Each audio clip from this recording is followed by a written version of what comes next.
আসসালামু আলাইকুম সবাইকে। আজকে আমার সামনে কি দেখতে পাচ্ছেন, আইকিউর লেটেস্ট ডিভাইস আইকিউ নিও 10। ইতিমধ্যে রিভিউ দেখেছেন সবার না, আজকে কিন্তু আমরা রিভিউ করবো না। আপনাদের প্রোডাক্ট কেনার ক্ষেত্রে যে বিষয়গুলো বেশি প্রায়োরিটি দেয়, gaming test, camera test plus charging test, এই বিষয়গুলো নিয়ে আজকে বিস্তারিত কথা বলবো। আজকে নিও 10 এর উপরে কিন্তু এক্সট্রিম লেভেলের প্রেসার আমরা আজকে দিব, কারণ আমরা জানি এই প্রোডাক্টটা কিন্তু অলরেডি কোয়ালকম স্ন্যাপড্রাগন 8 Gen 3 তে আসছে, প্লাস যেই বাজেট রেঞ্জের মধ্যে আসছে অলরেডি হুমড়ি খেয়ে পড়তেছে মানুষ এই প্রোডাক্টটা কেনার জন্য। তো আসলে কতটুকু সত্যতা এর মধ্যে আছে, কতটুকু এটা ব্যালেন্স করতে পারতেছে গেমিং পারফরম্যান্স পাশাপাশি সবকিছুই, সেগুলো আজকে দেখবো। তো ভিডিও শুরু করার আগে বলে নিই, আমরা কিন্তু আজকে মূলত গেমিং টেস্ট করব, ক্যামেরা টেস্ট করব, ব্যাটারি টেস্ট করব এবং লং টাইম আপনাদের সামনে ইউজ করে দেখাবো কতটুকু চার্জ ড্রেন হচ্ছে, কতটুকু ফোনটা ব্যালেন্স করতে পারতেছে, ওভারঅল সবকিছু। তো কথা বাড়াচ্ছি না, ভিডিও শুরু করবো। আপনাদেরকে দেখানোর ট্রাই করবো এই নিও 10টা কেমন। এবং ধন্যবাদ এজেড ইন্টারন্যাশনালকে আমাদের কাছে এই সুন্দর প্রোডাক্টটা পাঠানোর জন্য, যাদের ঠিকানা হচ্ছে বসুন্ধরা সিটির বেসমেন্ট 2 শপ নাম্বার 128। আমাদের নাম্বার, ফেসবুক পেজের লিংক, হোয়াটসঅ্যাপ লিংক সবকিছু আমি ডেসক্রিপশনে দিয়ে দেবো, সেখান থেকে আপনারা গিয়ে ভিজিট করে দেখতে পারেন। পাশাপাশি কিন্তু শেষে কিন্তু আমি এটার আপডেট প্রাইসটাও বলে দিব, তো অবশ্যই ভিডিওটা দেখতে হবে। তো কথা বাড়াচ্ছি না, আজকের এই ইন্টারেস্টিং ভিডিওটা শুরু করি এবং আপনাদেরকে দেখাই যে আইকিউ নিও 10টা অ্যাকচুয়ালি কেমন। তো শুরু করার আগে আমরা একটু দেখে নিই বক্স কন্টেন্টে কি কি আছে। হচ্ছে আপনার গিয়ে ডিভাইস, পাশাপাশি পেয়ে যাচ্ছেন হচ্ছে আপনার গিয়ে ট্রান্সপারেন্ট কেসের কোয়ালিটি অ্যাজ ইউজুয়াল ভালোই ছিল, এবং ডকুমেন্টেশন, ওয়ারেন্টি কার্ড, পাশাপাশি কিন্তু পাচ্ছেন 120 ওয়াটের চার্জার। আমরা কিন্তু এদিকে আর সময় নিচ্ছি না আজকে, মানে আনবক্সিং এর কোনো সময় নিব না, আমরা এখনই চলে যাবো হচ্ছে গেমিং টেস্টে এবং আপনাদেরকে দেখাবো যে অ্যাকচুয়ালি নিও 10টা গেমিং টেস্টে কেমন পারফর্ম করতেছে। তো আমরা কিন্তু এখন শুরু করব গেমিং টেস্ট। তো আমরা দেখতে পাচ্ছি এখানে টাইম কিন্তু আছে হচ্ছে 3টা 9, বর্তমানে বিকাল 3টা 9 বাজে, এবং এখানে কিন্তু চার্জ আছে হচ্ছে 83% আমরা দেখতে পাচ্ছি। তো সবার আগে আমরা শুরু করবো, আমাদের কাছে কিন্তু সব ধরনের গেমস নামানো আছে এখানে, PUBG, free fire, call of duty সব ধরনের গেমস এখানে নামানো আছে। আমরা কিন্তু একটা একটা করে টেস্ট করবো। পিক্সে যদি আমরা যাই, এখান থেকে যাবো অটো গ্রাফিক্স, এখানে দেখতে পারবো এখানে কিন্তু ম্যাক্সিমাম আপনার আলট্রা মানে হাইয়েস্ট গ্রাফিক আপনি গেমিং করতে পারবেন। আবার যদি আপনি এখান থেকে যদি ভেরি হাইতে যান, তখন কিন্তু আবার হচ্ছে আলট্রা থেকে ম্যাক্সে চলে আসবে, মানে হচ্ছে একটা আপনার পাবজির মতোই অলমোস্ট ম্যাক্স প্লাস ম্যাক্স আপনি করতে পারবেন। আমরা কিন্তু এখানে মিডিয়াম থেকে আলট্রা দিয়ে তারপর গেমিং শুরু করব। এই কর্নারে কিন্তু আমরা দেখতে পাচ্ছি 90 FPS অলরেডি লক আছে, কোনো রকম আপস এন্ড ডাউন দেখতে পাচ্ছি না আমরা। তো যাই এখান থেকে আমরা, এবং গ্রাফিকটা কিন্তু অনেক বেশি কালারফুল দিচ্ছে ভাই। ডিসপ্লে কালার দেখতে পাচ্ছেন কতটুকু প্রিমিয়াম কোয়ালিটির ডিসপ্লে দিচ্ছে। ওকে, আবার যাওয়া যাক। সাউন্ড কোয়ালিটি আমি বলবো যে ঠিকঠাক আছে, দুই সাইডে একদম স্টুডিও সাউন্ড পাচ্ছি। আপনি আউটডোরে হেডফোন ছাড়া ইউজ করলেও ভালো সাউন্ড কোয়ালিটি পাবেন।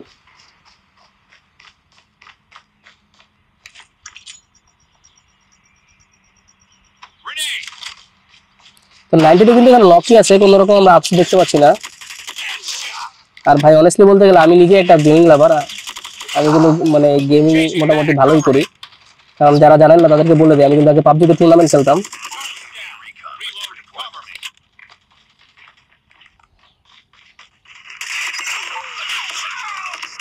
তো 90তে স্টিল লক আছে, এখানে 90তে লক, কোনো রকম আমরা নড়াচড়া দেখতে পাচ্ছি না।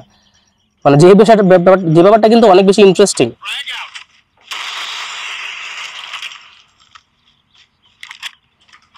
তো কনসিস্টেন্ট আমরা গেমিং করব, দেখা যাক 10-15 মিনিট গেমিং করে দেখি। ও মাই গড। তো এখানে প্রায় আমরা কিন্তু হচ্ছে 12 মিনিট যাবত গেমিং করতেছি এটা। তো এখানে কিন্তু মোটামুটি আমরা দেখবো এখন যে কতটুকু চার্জ গেছে, একটু দেখি। 12 মিনিটের মধ্যে আমাদের চার্জ গেছে ছিল হচ্ছে আপনার 83%, সেখানে আছে হচ্ছে 78%। আর এখানে আমরা শুরু করেছিলাম হচ্ছে 3টা কতটা শুরু করছি এক্সাক্ট মনে নাই, বাট 3:30 বাজে, আপনারা ভিডিওতে দেখেন যে কয়টাতে শুরু করছিলাম। এখানে টাইমিং গেছে হচ্ছে আপনার কতটুকু জানি না, বাট চার্জ গেছে হচ্ছে 5%। আমরা কাউন্ট করা শুরু করছি, এখানে টাইমিং 12 মিনিট এখানে দেখাচ্ছে। তাই আমরা এখন হচ্ছে ভিডিওটা ক্লোজ করে দিয়ে এখন অন্য একটা গেমসে মুভ করবো।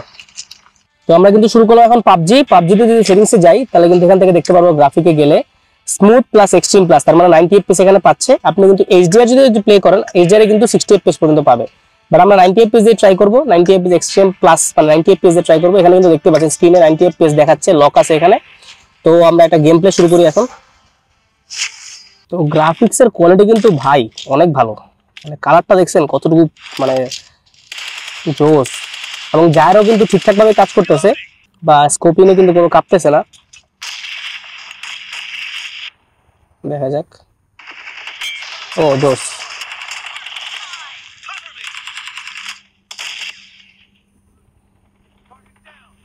তো এখান থেকে কিন্তু দেখতে পাচ্ছি আমরা মোটামুটি 90 FPS স্টিল লক থাকছে।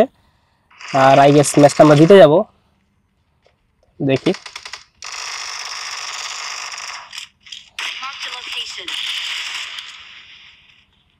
এখানে কিন্তু কোনো রকম ল্যাগ দেখতে পাচ্ছি না আমরা, না কিন্তু জবরদস্ত হচ্ছে। আমরা ঢুকে ঢুকে মারবো ওদেরকে। ও মা গো, দিছে।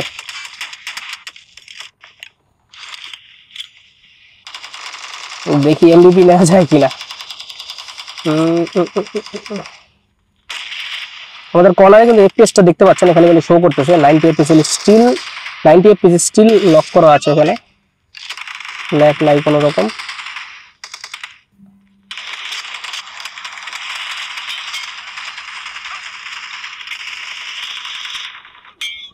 ওকে, দেখি আমরা দেখবো এরপরে যে কতটুকু চার্জ গেল এখান থেকে, দেখা যাক। আমরা কিন্তু এখানে প্রায় আরো 10 থেকে 12 মিনিট গেমিং করলাম, দেখতে পাচ্ছেন এখানে। তো এখানে চার্জ গিয়েছে হচ্ছে আরো 2%, তার মানে হচ্ছে একটা পুরো ম্যাচ শেষ করলাম 2% চার্জ গিয়েছে, যেটা কিন্তু আমার কাছে মনে হয় ঠিকঠাকই আছে। এবং সাউন্ড কোয়ালিটির দিক দিয়ে কিন্তু ঠিকঠাক আছে। পাবজিতে ল্যাগ ট্যাগ দেখিনি আমরা। তো এখান থেকে পাবজি শেষ করে এবার আমরা শিফট করি হচ্ছে আপনার ফ্রি ফায়ারে। যারা ফ্রি ফায়ার লাভার আছেন তাদের জন্য একটু খেলি। তো এখান থেকে যদি আমরা হচ্ছে ফ্রি ফায়ারের গ্রাফিক্সটা দেখি, এখানে ম্যাক্সিমাম গ্রাফিক্স সাপোর্ট করে থাকে। তো এখান থেকে আমরা দেখি, ডিসপ্লেতে দেখতে পাচ্ছি। তো এখানে লেখাই আছে যে এখানে এক্সট্রা হিট হইতে পারে অথবা ল্যাগ হইতে পারে ইজিলি, বাট আমরা এখানে তাও দিচ্ছি। এখানে আমরা ব্রাইট ডিসপ্লে দিয়ে দিলাম। এখান থেকে ম্যাচ স্টার্ট করি আমরা। তো লক কিন্তু হয়ে গিয়েছে একজন।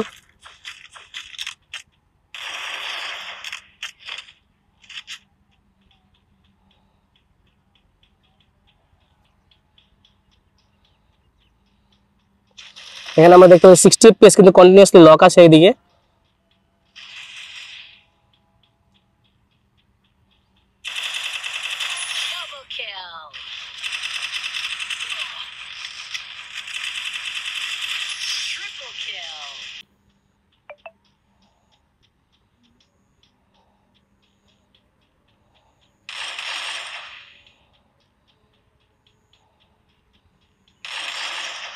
সব ক্লিয়ার করে দিয়েছি এইদিকে মোটামুটি, আর কোনো এনিমি নাই। তো এখানে 60 এফপিএস স্টিল আমরা লক পাচ্ছি। ও মাই গড, কে মারে?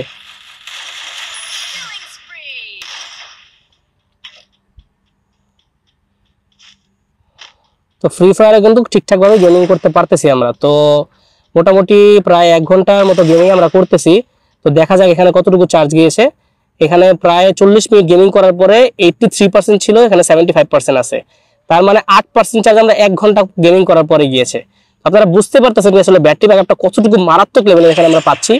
তো আরো যদি হচ্ছে কোনো গেমিং টেস্টের রিকোয়েস্ট থাকে সেক্ষেত্রে আপনি জানাতে পারেন, সেক্ষেত্রে ওই গেম খেলে আমরা টেস্ট করে দেখবো। আমরা কিন্তু এখন অডিও চেক করতেছি। এর আগে কিন্তু আমরা হচ্ছে গেমিং এর ক্ষেত্রে অডিও চেক করেছিলাম, তারপর আমরা আপনাদেরকে সাউন্ডটা শোনাই। এটা হচ্ছে এখানে একটা স্পিকার, এখানে একটা স্পিকার।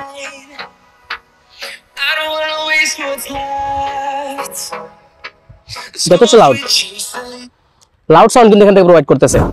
ওকে ভিউয়ার্স, আমরা কিন্তু এখন চলে যাবো ক্যামেরা টেস্টিং এ। তো ক্যামেরা টেস্টিং এখান থেকে যদি যাই, তো মোটামুটি কালারটা কিন্তু একটু আমরা কম পাচ্ছি, এখানে দেখতেই পাচ্ছেন। তো আলট্রা ওয়াইডে গেলে কিন্তু সেম অবস্থা। আমরা 50 মেগাপিক্সেলের একটা ছবি তুলি, তো ছবি তোলার পরে দেখতে পাচ্ছি, ছবি তোলার পরে কিন্তু আবার হচ্ছে ব্রাইট করে দিচ্ছে ছবিটা প্রসেস হওয়ার পরে। সো ডিটেইল গুলো কিন্তু মোটামুটি ঠিক আছে, অত বেশি আহামরি ডিটেইল না, দেখতেই পাচ্ছেন। তো এখানে ফুলের ছবি যদি এখানে দেখি, ও হো মোটামুটি কিন্তু কালারটা কিন্তু অনেক বেশি পাচ্ছি এখানে, দেখতেই পাচ্ছেন। এখানে কিন্তু আপনার কিছু শুকনো গাছ আছে, শুকনো পাতা আছে, কালারটাও কিন্তু দেখতে পাচ্ছি ছবির ভালো আসার কথা। দেখা যাক, ঠিকঠাক ভাবে কিন্তু ম্যানেজ করতে পারতেছে এই ডিরেকশনটা। তো এখানে দেখতে পাচ্ছেন ছোট্ট একটা ফাঁকা আছে পাতার, এই পাতার মধ্যেও কিন্তু এই ডিরেকশন ঠিকঠাক ভাবে কাজ করতেছে। সো এটা কিন্তু ইন্টারেস্টিং একটা ব্যাপার। তো এখান থেকে পোর্ট্রেট শটে যদি যাই, তাহলে কিন্তু আমরা 3টা অপশন পাবো। সেটা হচ্ছে 24 মিলিমিটারের ছবি তোলার অপশন, 35 and 50। এটা কিন্তু হচ্ছে ন্যাচারাল অবস্থায় আছে। যখন ছবি তুলে ফেলবো তখন কিন্তু এরকম অবস্থায় চলে যাবে, তার মানে হালকা ডার্ক টোন পাচ্ছি আমরা একটা ছবির মধ্যে। জুমিং এর ক্ষেত্রে কিন্তু মোটামুটি আমরা 20x পর্যন্ত পাচ্ছি, সারপ্রাইজিংলি। আমি 10x এক্সপেক্ট করেছিলাম। এবং ভিডিও সেকশন আসলে কিন্তু আমি একটু দেখাই দিই আপনাদেরকে। ভিডিও কিন্তু ম্যাক্সিমাম 8K সাপোর্ট আছে এখানে। তো 4K এখানে আমরা দেখতে পাচ্ছি 60 FPS। সো আই গেস এটা বেটার কোয়ালিটি প্রোভাইড করবে। ভিডিওর ক্ষেত্রে যদি বলি, ভিডিওর ক্ষেত্রে কিন্তু ভাই কালারটা কিন্তু আমার কাছে অতটা ভালো লাগে নাই। কালার কিন্তু একদম যে অনেক ভালো লাগছে এরকম না, ঠিকঠাক আছে, মানে একটু কুয়াশা কুয়াশা ভাব দেখতে পাচ্ছি, হেজিনেস দেখতে পাচ্ছি। তো এবার আসা যাবে হচ্ছে সেলফিতে। সেলফি ক্যামেরা কিন্তু ভালো, হ্যাঁ সেলফিতে মোটামুটি ভালো। ও কি হাসি! সেলফিতে কিন্তু ডিটেল দেখতে পাচ্ছি মোটামুটি ভালো। লিপসের কালার কিন্তু ন্যাচারাল লাগছে, এখানে সাইডটার কালার কিন্তু ন্যাচারাল লাগছে। এখানে কিন্তু আমাদের যে চেহারার মধ্যে যে ছোট ছোট পিম্পল, এগুলো বোঝা যাচ্ছে ঠিকঠাক ভাবে। আসলে গেমার্স এত বেশি ক্যামেরা নিয়ে ঘাটাঘাটি করে না, তো আপনারা হয়তো করবেন না, তো মোটামুটি চাইলে আপনি ইউজ করতে পারবেন। ভিউয়ার্স, আমরা কিন্তু এতক্ষণ যাবত দেখলাম গেমিং টেস্ট, ক্যামেরা টেস্ট, এবার চলে আসবো ব্যাটারি ব্যাকআপ, চার্জিং ব্যাকআপ, আর শেষে কিন্তু বলে দিয়েছিলাম একটা ভালো প্রাইস দিব এই ফোনটার, তো সেগুলো নিয়ে কথা বলবো। ব্যাটারি ব্যাকআপের কথা বলতে গেলে এখানে কিন্তু 6100 mAh এর ব্যাটারি আছে, বড় সড়ো ব্যাটারি, এবং এরা ওয়েল টেস্টেড ব্যাটারি। আমরা কিন্তু নিজেরা টেস্ট করে দেখেছি, অনেক ভালো ব্যাকআপ পাচ্ছিলাম। এবং এত পাতলা একটা ফোনের মধ্যে কিন্তু ব্যবহার করা আছে সিলিকন কার্বাইনের ব্যাটারি, যার কারণে কিন্তু এত পাতলা ভাবে ফোনটা ম্যানুফ্যাকচার করা গিয়েছে। তো এখানে কিন্তু পাশাপাশি আমরা পাচ্ছি 120 ওয়াটের চার্জার। 120 ওয়াটের চার্জার দিয়ে কোম্পানি ক্লেম করতেছে 50% চার্জ করতে সময় লাগবে মাত্র 15 মিনিট। তার মানে হচ্ছে আধা ঘন্টার মধ্যে কিন্তু 0 থেকে 100% চার্জ হয়ে যাবে। আর একবার চার্জ হওয়ার পরে এই ফোনটা কিন্তু আপনাকে মোটামুটি 1.5 থেকে 2 দিনের উপর ব্যাকআপ দিবে রেগুলার ইউজেজে। আর আপনি যদি একজন হেভি গেমার্স হয়ে থাকেন আমার মতো, তাহলে কিন্তু 7 থেকে 8 ঘন্টার স্ক্রিন টাইম পেয়ে যাবেন, তার বেশিও পাইতে পারেন। কারণ আমরা কিন্তু দেখেছি মোটামুটি 1 ঘন্টা গেমিং করার পরে 5 থেকে 7% চার্জ গিয়েছে। তার মানে এভারেজে ক্যালকুলেট করে আপনি কিন্তু একটা হিসাব বের করতে পারবেন। তো এবার কিন্তু চলে আসি প্রাইজে। এই প্রোডাক্টটা যখন নতুন বের হয় তখন কিন্তু প্রাইস ছিল 48 থেকে 49,000 টাকা। তবে আজকে এই ফোনটার আপডেট প্রাইস হচ্ছে 12,256, মাত্র 45,500 টাকা। এটা কিন্তু কয়েক মাস পরে আরো কিছুটা কমলেও কমতে পারে, অলমোস্ট 42-43 আপনারা পেয়ে যাবেন। তো এখনো যারা হচ্ছে মোটামুটি ফোন কেনার জন্য চিন্তা করতেছেন তারা কিন্তু এখনো নিতে পারেন, কারণ এখন যে অনেক বেশি প্রাইস সেরকম না। কারণ নিও 9 যখন বেরিয়েছিল তখন কিন্তু 48,000 টাকার উপরে প্রাইস ছিল। তো এবার কিন্তু আমরা ভিডিও শেষ প্রান্তে চলে আসলাম। আমরা কিন্তু আজকে আপনাদেরকে একটা ডিফারেন্ট কাইন্ড অফ ভিডিও উপর দেওয়ার চেষ্টা করেছি। আমরা কিন্তু আউটডোরে গিয়ে মোটামুটি গেমিং টেস্ট করেছি, ক্যামেরা টেস্ট করেছি, ডিসপ্লে টেস্ট করেছি, এবং ভিডিওটা যদি একটু ইনফরমেটিভ মনে হয়, ফোন কেনার ক্ষেত্রে একটু উপকার হয়েছে, সেক্ষেত্রে কিন্তু অবশ্যই চ্যানেলটা সাবস্ক্রাইব করবেন। তো মোটামুটি এই ছিল ভিডিও। আজকে আমি হিমেল এখান থেকে বিদায় নিচ্ছি। দেখা হবে পরবর্তী ভিডিওতে। সে পর্যন্ত ভালো থাকবেন, সুস্থ থাকবেন, নিজের খেয়াল রাখবেন। আল্লাহ হাফেজ।